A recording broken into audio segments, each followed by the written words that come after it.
Good morning po sa inyo lahat. Isa pang muli yugto ng ating daily Bible blessings. Pamagat po ng ating aralin ngayong umaga ay walang utang na loob. Walang utang na loob. At aminin natin na kung minsan, mas madali para sa atin ang makita at maalala ang mga pagkukulang ng ibang tao sa atin kaysa sa mga kabutihang ating tinanggap mula sa kanila. Halimbawa, isang pamilya, maraming taon na inalagaan ng isang ina, ang ngayon ay mayaman na niyang anak.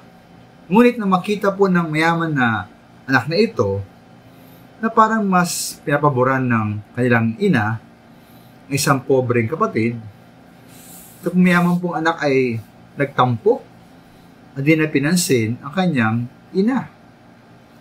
O sa iglesia po, maraming pagkakataong dumalaw at tumulang isang pastor sa isang miyembro ng iglesia. Ngunit po na hindi magustuhan ng miyembrong ito kung paano siya tinatrato ng ilang mga miyembro ng iglesia, maaaring siya po yung magpasya na ilipat na lang daw ng ibang iglesia.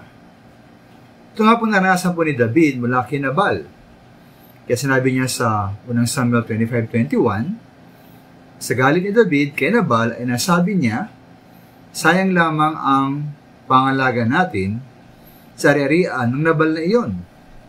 Tilungan natin siya at walang nabawas sa kanyang kawan, ngunit ito pa ang iginanti sa atin. Sa unang Samuel 25:10, hindi po kinilala ni Nabal si David. At tinuri pa siyang parang isang alipin lamang na lumaya sa kanyang amo. David po ay kanyang nilait at kanyang ininsulto. E nga po sa Roma 1:21, ang mga tao ay hindi magpaparangal at magkapasalamat sa Diyos. Kahit alam nilang may Diyos. Nilaan din po sa 2 Timoteo 3:2 na mga tao ay magiging walang utang na loob at lapastangan sa Diyos. Meron na kasi mga minamahal, di po ba? Na hindi marunong lumingon sa pinanggalingan, hindi makarating sa paroroonan.